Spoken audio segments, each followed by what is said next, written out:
Seorang gadis datang ke kantor polisi hanya untuk mengurus SIM tapi ia malah dihadang oleh seorang oknum polisi yang pukul 06 arogan dan memintanya membayar uang tunai agar lulus. Saat menolak ia pukul 011 dipermalukan dan diperlakukan kasar. Oknum polisi yang awalnya meremahkannya pukul 016 tidak akan pernah menyangka kalau gadis ini bukanlah orang biasa dan apa yang terjadi setelahnya akan mengubah pukul 024 segalanya untuk selamanya. Pukul 030 pada siang yang terik seorang gadis bernama Indah tampak berjalan menuju kantor polisi pukul 037 setempat. Niatnya jelas mengurus surat izin mengemudi Tahusi motor sesuai pukul 042 prosedur yang berlaku dengan pakaian rapi dan semangat yang tak surut. Meski pukul 048 cuaca kurang bersahabat, Indah memasuki gedung kantor polisi dengan harapan bisa pukul 054 menyelesaikan proses pembuatan SIM secara cepat, transparan dan sesuai pukul 1 aturan. Ia tidak menyangka bahwa hari itu akan menjadi awal dari sebuah ujian pukul 15 karakter yang tak hanya melibatkan kemampuan berkendara tetapi juga pukul 110.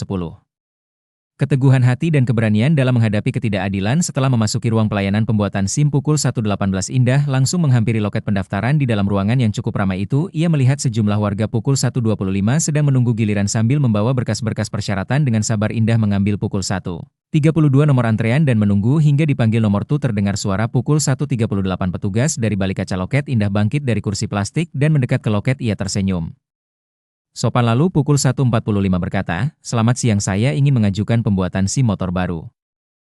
Pukul 1.50 petugas itu seorang pria parubaya dengan seragam rapi menjawab tanpa senyum. Pukul 1.56 silakan isi formulir data diri di meja sebelah sana, ambil di atas meja, isikan pukul 22 lengkap kemudian kembali ke sini. Baik, terima kasih, jawab Indah ramah. Ia lantas pukul 29 berjalan menuju meja panjang yang disediakan. Di sana sudah ada beberapa orang yang sedang asyik mengisi formulir. Pukul 2.15, Indah duduk di salah satu kursi kosong, membuka tasnya, dan mulai mengisi kolom. Pukul 2.21 demi kolom dengan teliti nama lengkap, tempat tanggal lahir, pukul 2.26, alamat pekerjaan dan riwayat kesehatan semua ia tuliskan dengan jelas. Pukul 2.34, beberapa menit kemudian formulir telah selesai ia isi. Indah kembali ke loket pukul 2.40 pendaftaran dan menyerahkan formulir tersebut kepada petugas. Sudah diisi lengkap? Tanya petugas sambil memeriksa pukul 2.46 lembaran kertas itu. Ya, semua sudah saya isi sesuai data diri, jawab. Pukul 2.52, Indah, Anda akan segera dipanggil untuk ujian teori, silakan menunggu di ruang. Pukul 2.58, tunggu. Baik Pak, terima kasih, ucap Indah.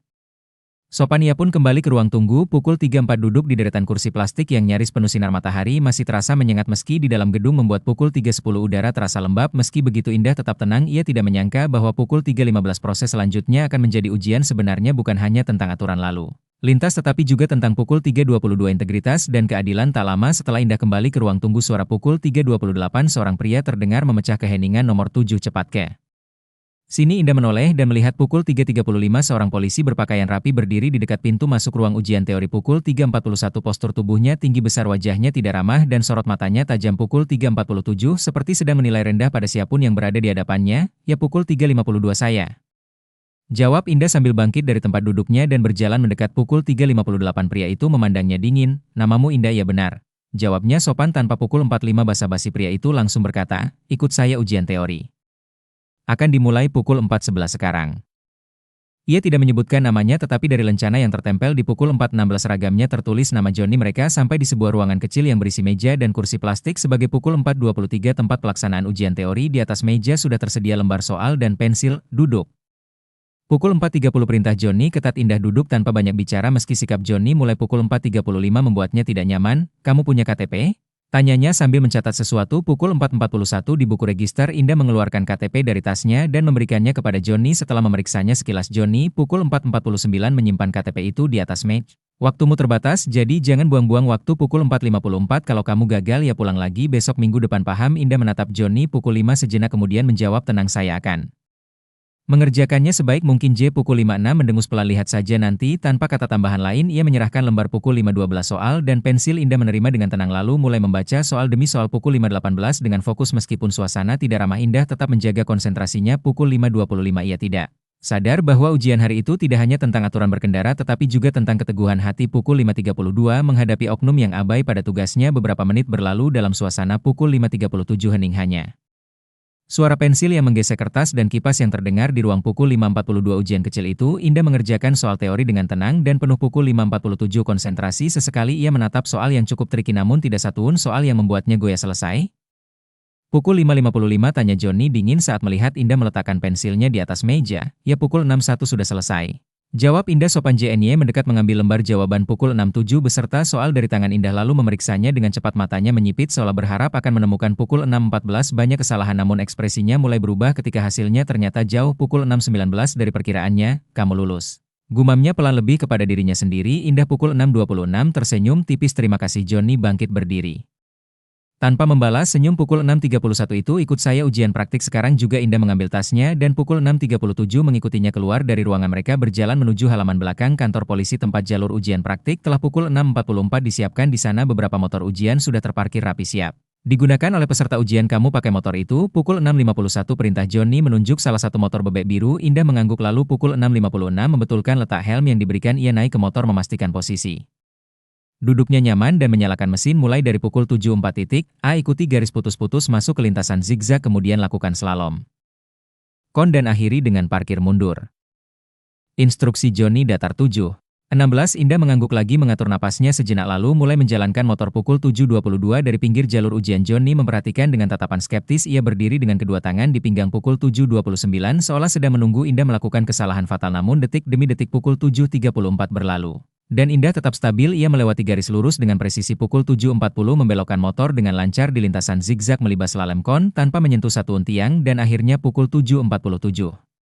Menyelesaikan manuver parkir mundur dengan sempurna. Motor dimatikan. Helm pukul 7.52 dilepas. Indah turun dengan percaya diri. Johnny masih berdiri di tempat yang sama. Pukul 7.58 wajahnya kini sedikit muram. Bagaimana? Apakah saya lulus? Tanya Indah dengan nada tenang mencoba mengundang respons. Pukul 8.5 positif namun Johnny malah berkata, dingin, kebetulan saja kamu bisa banyak orang pukul 8.11 yang bisa di jalur ini tapi gagal di jalan raya. Sungguhan. Indah menatapnya pukul 8.16 dengan pandangan tenang. Kalau begitu saya siap ujian. Ulang kapan saja. Pukul 8.24 jawab hanya memberi isyarat agar Indah kembali ke dalam tapi diam-diam ego pria pukul 8.31 itu mulai terganggu. Ia tak terima bahwa wanita muda yang ia anggap biasa saja pukul 8.37 justru menunjukkan kemampuan yang sulit ia sangkal dan di benaknya mulai pukul 8.42 terbersit niat buruk. Ia akan membuat ujian selanjutnya menjadi ujian yang sulit dilupakan oleh Indah. Indah kembali pukul 8.49 ke dalam gedung mengikuti langkah Johnny yang terlihat semakin tidak ramah sejak ujian praktik tadi. Wajahnya muram. Pukul 8.56 sikapnya dingin dan sorot matanya seolah sedang merancang sesuatu yang tidak menyenangkan. Setibanya di ruang tunggu pukul 9.04 sementara Johnny berhenti dan menatap Indah tanpa senyum. Besok kamu ujian pukul 9.09 ulang. Katanya datar. Indah mengerjakan alisnya. Ujian ulang tapi saya sudah pukul 9.15 lulus jalur tadi. J mendengus. Itu jalur biasa, kamu harus buktikan lagi di jalur pukul 9.22 khusus. Indah menatapnya curiga. Jalur khusus bukannya itu hanya untuk ujian pukul 9.28 tingkat lanjut atau rekrutmen petugas itu? Urusan saya? Jawab Johnny ketus. Pukul 9.35, kalau mau SIM ya ikut aturan saya. Indah mulai merasa ada yang tidak beres. Pukul 9.40 ia melipat tangannya di dada. Saya pikir ujian praktik hanya dilakukan sekali. Pukul 9.46 kalau memang harus ulang pasti ada prosedur resmi yang harus diikuti bukan seenaknya. Pukul 9.53 mata Johnny menyipit. Saya petugas di sini, saya yang tentukan jalur ujiannya. Indah pukul 9.59 menahan napas berusaha tetap tenang. Kalau begitu izinkan saya lihat dulu. Pukul 10.05 jalur yang akan digunakan agar saya bisa mempersiapkan diri dengan baik. J pukul 10.11 tersenyum sinis. Kamu lihat besok saja. Siap-siap aja, jangan sombong. Ia lalu pukul 10.18 berbalik dan berjalan pergi meninggalkan Indah yang masih berdiri dengan pandangan penuh pertanyaan di benaknya. Pukul 10.26 semakin kuat rasa curiga bahwa Johnny sedang membangun penghalang buat jalur pukul 10.31 yang dibuat khusus agar ia gagal beberapa saat kemudian. Seorang petugas pukul 10.37 muda mendekati Indah dengan tatapan prihatin. Maaf Mbak Indah, tapi jalur yang pukul 10.45 disiapkan Pak Johnny memang agak sulit, banyak peserta yang kesulitan di sana. Pukul 10.50 bisiknya pelan. Indah menoleh menatap pria muda itu. Kenapa tidak ada kontrol? Pukul 10.56 atas penentuan jalur ujian ini kan prosedural. Petugas itu menggeleng pelan. Pukul 11.02 di sini kadang aturannya bisa cair kalau oknumnya punya kuasa. Indah pukul 11.08 pelan, rasa lelah mulai menyusup masuk tapi tekadnya semakin bulat. Ia tidak pukul 11.13 akan mundur. Apapun yang akan terjadi besok ia akan hadapi dengan kepala tegak. Dan pukul 11.19 jika Johnny ingin bermain kotor maka ia siap membuktikan bahwa dirinya bukan orang yang bisa diremehkan. Hari pukul 11.26 berikutnya cuaca terasa sama panasnya seperti sebelumnya. Langit cerah tanpa. Pukul 11.32 awan namun hati Indah justru penuh tekanan. Ia tiba di kantor polisi lebih pukul 11.38 awal siap menghadapi ujian praktik ulang yang katanya akan dilakukan di jalur pukul 11.44 khusus. Dengan helm dan jaket resmi ujian, ia memasuki halaman belakang tempat pukul 11.49 ujian akan digelar. Johnny sudah berdiri di sana dengan ekspresi datar dan sikap. Pukul 11.55 dingin seperti biasa. Di belakangnya tampak sebuah jalur ujian yang jauh. Pukul 12. Berbeda dari hari sebelumnya, garisnya lebih sempit, rintangan lebih rapat, dan pukul 12.06 medannya sengaja dibuat tidak rata seolah-olah dirancang agar setiap peserta pasti gagal. Indah mendekat pukul 12.13 menatap jalur itu dengan alis mengkerut. Ini jalur ujiannya, ia jawab Joni. Pukul 12.20 singkat, kenapa beda dari kemarin? Ini bukan jalur standar, protes Indah. Itu pukul 12.26 jalur evaluasi, saya lebih ketat untuk ukur benar-benar kompetensi berkendara. Pukul 12.32 kata Joni dengan nada sombong. Indah menatapnya tajam, kamu sengaja ubah pukul 12.38 jalur ini supaya saya gagal. Joni tersenyum sinis, kalau kamu memang bisa pukul 12.43 ya bisa aja, atau mungkin kamu cuma hoki kemarin. Indah pelan lalu pukul 12.50 mulai mempersiapkan diri, ia membetulkan letak helm, naik ke motor, dan menyalakan. Pukul 12.56 mesin sorak-sorai dari beberapa petugas kecil yang menyaksikan membuat suasana semakin menegangkan. Namun tak lama pukul 13.04 berselang saat motor mulai melaju, sesuatu menjadi jelas. Jalur ini memang sulit, garis putus-putus dibuat pukul 13.11 sedemikian rupa sehingga hampir tak terlihat, rintangan diletakkan begitu rapat dan permukaan jalannya tidak rata. Pukul 13.18 membuat roda mudah selip baru setengah. Perjalanan motor Indah mulai goyah. Pukul 13.24 dengan gigih ia mencoba memperbaiki keseimbangan, namun akhirnya motor itu pukul 13.30 tersandung batu kecil dan salah satu rodanya menyentuh tiang pembatas. Indah terpaksa turun, wajahnya pukul 13.38 bersinar tajam. Anda pikir saya tidak menyadarinya?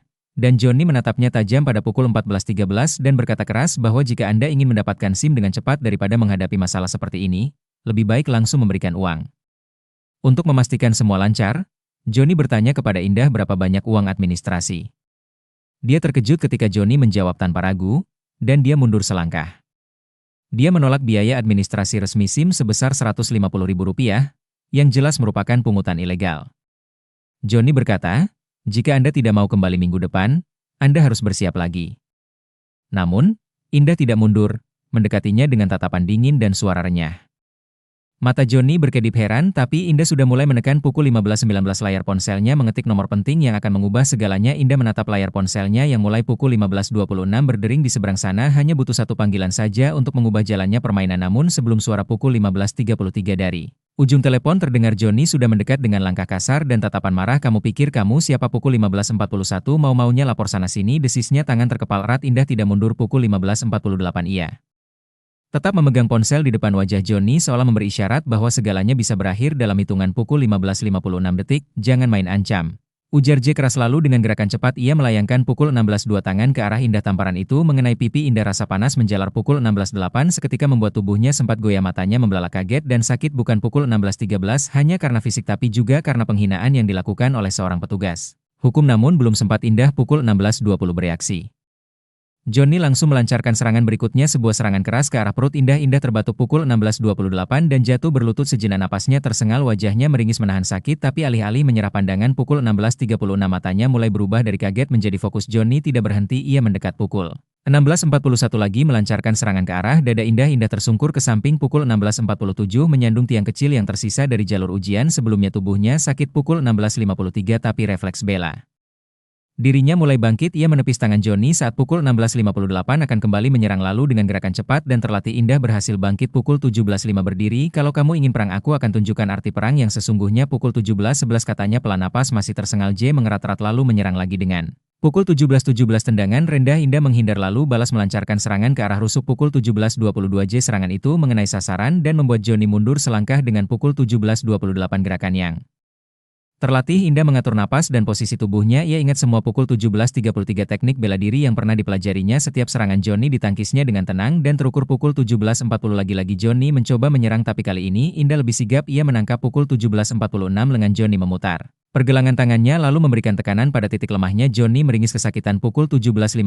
dengan sekali putaran Indah melemparkannya ke atas karpet matras latihan yang ada di sudut lapangan Joni. Pukul 18.01 terjatuh menggelegar, napasnya tersengal-sengal. Indah berdiri di atasnya, wajahnya tetap tenang meski pukul 18.09 tubuhnya masih terasa nyeri akibat serangan sebelumnya. Aku akan tunjukkan padamu seberapa besar kuasamu. Pukul 18.17 sebenarnya, ujarnya dingin lalu mengarahkan ponselnya kembali ke telinga. Pukul 18.23 beberapa detik kemudian suara di seberang sambungan terdengar jelas. Ya, pukul 18.28 Ibu Kapolda, ada apa?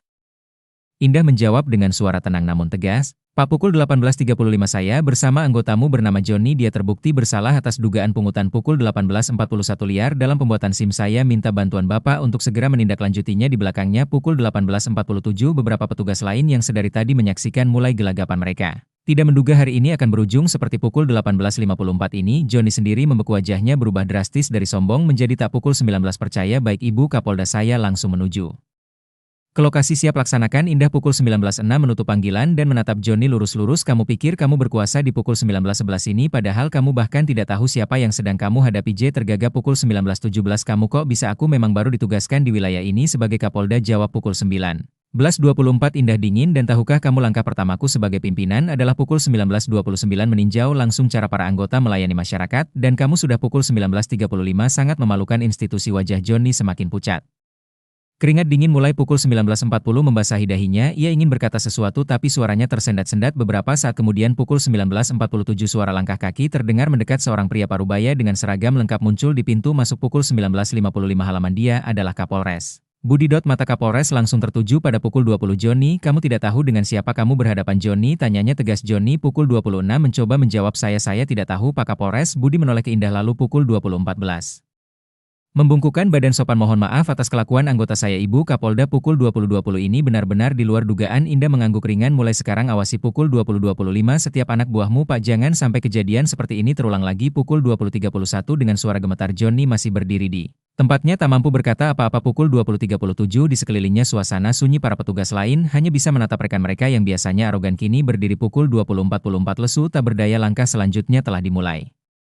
Tim Propam segera datang pukul 20.49 untuk membawa Joni guna diinterogasi. Bukti-bukti akan mulai dikumpulkan dan pukul 20.55 untuk pertama kalinya ketidakadilan yang selama ini terjadi diam-diam di balik proses administrasi publik akan pukul 21.01 terbongkar terang benderang. Dan setelah Joni diinterogasi oleh tim Propam selama beberapa hari, bukti-bukti, rekaman CCTV dan kesaksian dari peserta ujian SIM sebelumnya, serta dokumen, mulai muncul secara bertahap setelah pelanggaran yang dilakukannya dimulai pada pukul 21.15 di kantor polisi.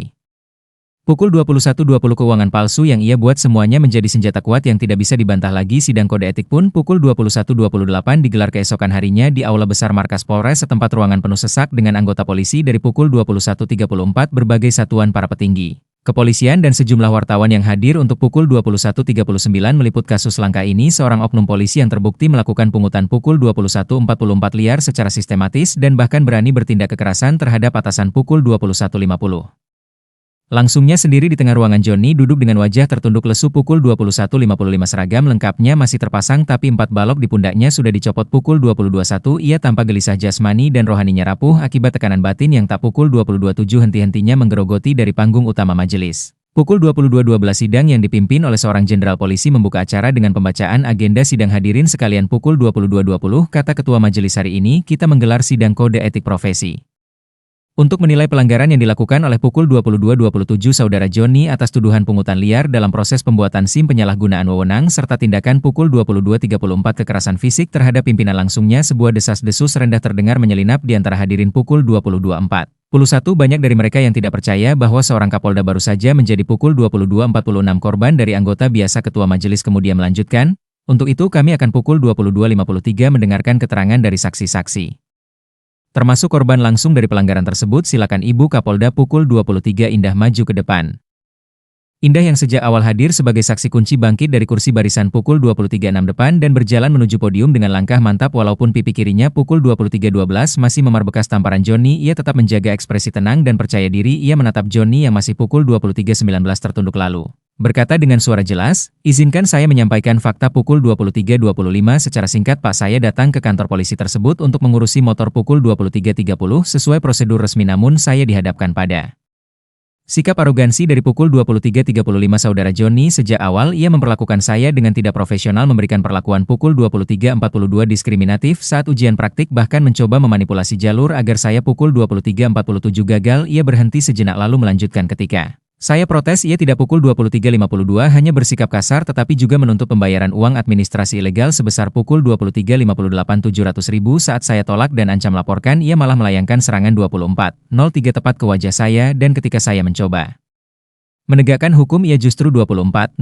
menyerang saya lebih keras lagi. Indah menatap Joni lurus-lurus. 24.14 saya tidak ingin menceritakan ini sebagai bentuk dendam, tapi saya hadir di sini untuk menegaskan bahwa siapapun. 24.15 21 termasuk anggota polisi tidak boleh merasa kebal hukum, tidak ada tempat bagi pungutan. 24, 28 liar intimidasi atau kekerasan dalam institusi kita, ruang sidang sunyi. 24, 34 sejenak semua mata tertuju pada Joni yang kini semakin dalam menundukkan. 24, 39 kepala ketua majelis kemudian berkata tim Propam telah mengumpulkan bukti yang 24, 45 cukup termasuk rekaman CCTV, laporan medis korban, serta keterangan dari 24, 51 rekan-rekan sejawat terdakwa saudara Joni. Apakah Anda memiliki pembelaan? J. 24, 58 bangkit berdiri, tubuhnya gemetar, suaranya serak dan terputus-putus. Saya minta maaf Pak. 25, 07 saya tidak tahu kalau beliau adalah Kapolda, saya hilaf, saya salah. Ketua 25, 12 majelis mengangguk pelan lalu mengetuk palu sidang. Baiklah, sidang akan masuk ke 25, 18 tahap putusan. Beberapa jam kemudian keputusan resmi dibacakan berdasarkan 25, 24 fakta-fakta yang terungkap. Majelis sidang menyatakan saudara Joni terbukti bersalah atas pelanggaran kode etik. 25,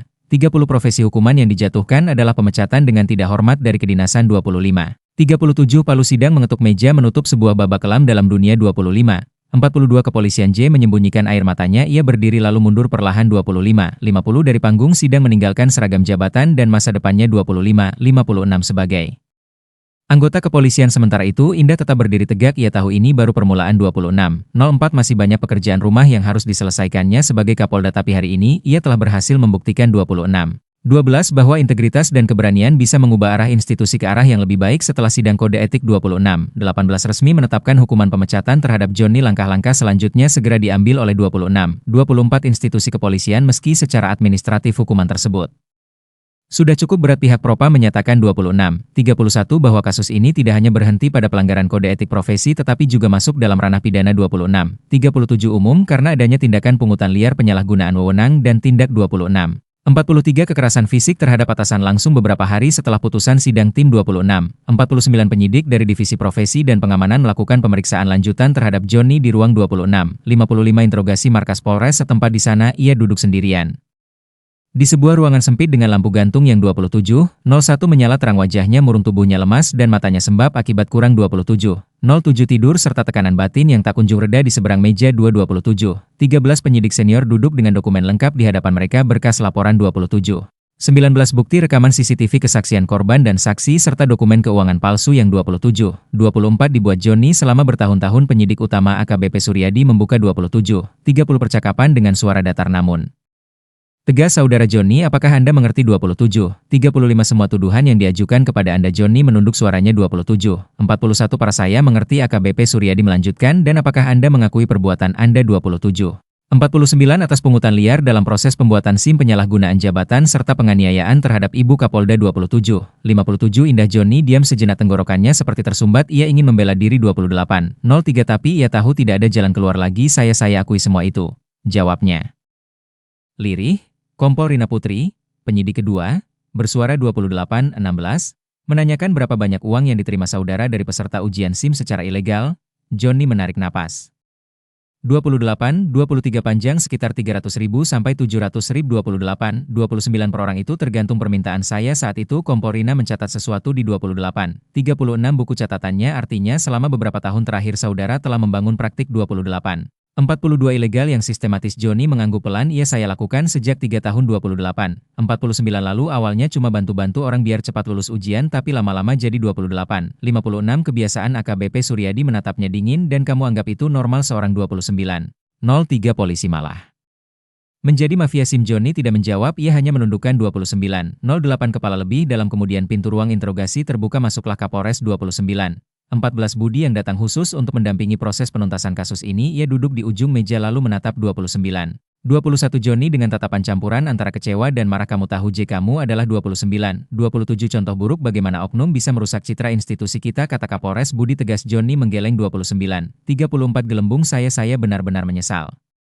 Pak, saya hilaf. Kapolres Budi menepuk. 29, 40 meja pelan. Penyesalanmu tidak cukup, ini soal integritas orang-orang biasa harus. 29, 46 percaya pada kami sebagai pelindung dan pelayan masyarakat, tapi kamu malah jadi. 29, 52 predator. Tidak ada jawaban dari Joni, hanya air mata yang mulai turun membasahi pipinya. Beberapa jam kemudian 30, 00 hasil interogasi selesai. Tim Propam menyimpulkan bahwa Joni terbukti secara 30, 06 sah dan meyakinkan melakukan pelanggaran hukum pidana dan akan diserahkan ke 30, 11 Pihak Kejaksaan Negeri untuk proses penuntutan lebih lanjut selain dipastikan akan mendapat hukuman penjara 17 nama Joni pun akan dicoret dari daftar mantan anggota kepolisian yang bisa pensiunan dengan hak penuh pada sore 24 harinya Joni digiring menuju sel tahanan Polda setempat dengan tangan di borgol dan kepala tertunduk 31 dalam langkah kaki Joni terdengar sayu di atas lantai keramik dingin dari kejauhan seorang petugas lama yang 38 mengenalnya hanya bisa menggeleng.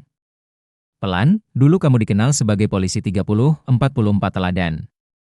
Gumamnya sedih jawab ia hanya menelan ludah berusaha 51 menahan rasa malu yang menggunung sehari setelah proses penahanan berita tentang pemecatan dan 58 penahanan Joni tersebar luas di media massa dan media sosial masyarakat mulai memberikan respons positif terhadap 31. 05 langkah tegas Kapolda Indah banyak dari mereka yang mulai percaya bahwa 10 institusi kepolisian masih memiliki harapan untuk berbenah dan bagi Indah 16 ini adalah awal dari perubahan nyata ia tidak hanya membersihkan satu oknum 22 tetapi juga membuka mata publik bahwa reformasi internal di tubuh kepolisian bukan sekadar retorika tapi bisa menjadi 31 kenyataan jika ada niat dan keberanian untuk melawan kebobrokan beberapa minggu 36 telah berlalu sejak Joni dipecat dan ditahan atas kasus pungutan liar serta 42 penganiayaan kabar tentang pemecatan oknum polisi tersebut menjadi sorotan luas masyarakat namun yang lebih 49 mengejutkan lagi adalah identitas pelapor utamanya Kapolda. Baru 56 Indah sejak hari itu Indah mulai memperbaiki citra institusi kepolisian di wilayahnya secara menyeluruh ia tidak 03 hanya fokus pada penindakan terhadap pelaku korupsi atau pelanggar hukum di internal tetapi juga langsung turun ke 10 lapangan untuk memastikan bahwa pelayanan kepada masyarakat berjalan transparan cepat dan profesional 18 pagi-pagi sekali Indah sudah berada di kantor Polres setempat dengan seragam 24 lengkap dan ekspresi tegas namun ramah ia memimpin apel. Pagi para anggota, hari ini kita akan evaluasi 32 pelayanan publik di seluruh jajaran. Kata Indah saat memberikan arahan saya ingin semua proses administrasi seperti 39 pembuatan SIM SKCK atau laporan kehilangan harus dilakukan sesuai SOP 32. 45 resmi tidak ada toleransi untuk pungutan ilegal atau perlakuan arogan para 32. 50 anggota mendengarkan dengan hikmat seorang perwira muda Ibda Rizky 32. 56 mengangkat tangan izin buka Polda apakah kami boleh melakukan sosialisasi langsung ke masyarakat. Indah tersenyum 03 tipis itu bahkan saya harapkan kita harus pulihkan kepercayaan rakyat polisi 09 harus kembali menjadi sahabat masyarakat bukan ancaman setelah apel selesai Indah pun 15 turun langsung ke beberapa kantor polsek di bawah naungan Poldanya di salah satu 21 polsek kecil di pinggiran kota ia masuk tanpa pemberitahuan sebelumnya dan 26 langsung menuju ruang pelayanan publik ia melihat sekeliling semua petugas 32 tampak sibuk melayani warga dengan baik. Tidak ada suara bentakan, tidak ada tatapan dingin, dan yang paling penting 40 tidak ada permintaan uang tambahan di luar biaya resmi seorang ibu parubaya 45 sedang mengurus SKCK untuk anaknya Indah mendekatinya Bu bagaimana pelayanannya 53 puas tanyanya dengan lembut ibu itu tersenyum alhamdulillah puas Bu cepat 34 ramah dan nggak ada pungutan apa-apa beda dulu kalau urus beginian pasti 34 dimintai uang sana sini Indah menghargai jawaban itu dengan senyuman hangat 34 terima kasih ibu itu artinya kami berhasil menjalankan tugas kami di sore 16 hari dalam sebuah rapat evaluasi bersama Kapolres Budi Indah membahas rencana 23 strategis untuk peningkatan mutu pelayanan jangka panjang pembenahan ini tidak bisa instan, kata 29 Indah sambil menatap layar presentasi tapi langkah pertama sudah kita ambil 35 kami akan terus monitoring pelayanan di tiap polsek dan akan ada sistem pengaduan online bagi masyarakat yang 42 merasa dirugikan oleh perilaku oknum. Kapolres Budi mengangguk setuju saya 48 sangat mendukung Ibu Kapolda ini adalah reformasi nyata yang selama ini kita 54 butuhkan dan semua ini berawal dari keberanian Ibu menghadapi Joni tanpa 54 itu mungkin banyak dari kami yang masih ragu untuk berubah Indah tersenyum 35 ringan perubahan tidak datang dari satu orang saja tapi dari komitmen bersama 35 untuk menjaga integritas institusi kita saya percaya jika kita mau bekerja 35 dengan benar maka masyarakat akan kembali mencintai polisi sebagai pelindung pengayom dan pelayan 25 mereka beberapa bulan kemudian hasil dari kerja keras itu mulai terlihat 30 survei kepuasan masyarakat terhadap kinerja kepolisian di wilayah tersebut meningkat signifikan tidak ada lagi 36 keluhan pungutan liar jumlah aduan menurun drastis dan citra polisi mulai 35 42 kembali dipercaya oleh rakyat warga pun mulai bangga memiliki seorang Kapolda seperti Indah seorang 35 49 wanita yang tidak hanya kuat secara fisik tapi juga Tegas secara moral ia 35, 54 bukan hanya melawan korupsi tapi juga membuktikan bahwa keadilan bisa ditegakkan meski harus mengorbankan ego 36, 01 jabatan atau bahkan nyawa dan dari balik jeruji tahanan Joni hanya bisa 36. 07 termenung nama baiknya telah hilang masa depannya gelap dan harga dirinya lulu 36. 13 lantah ia akhirnya menyadari satu hal polisi yang sebenarnya tidak takut pada siapapun tapi hanya takut pada kebenaran.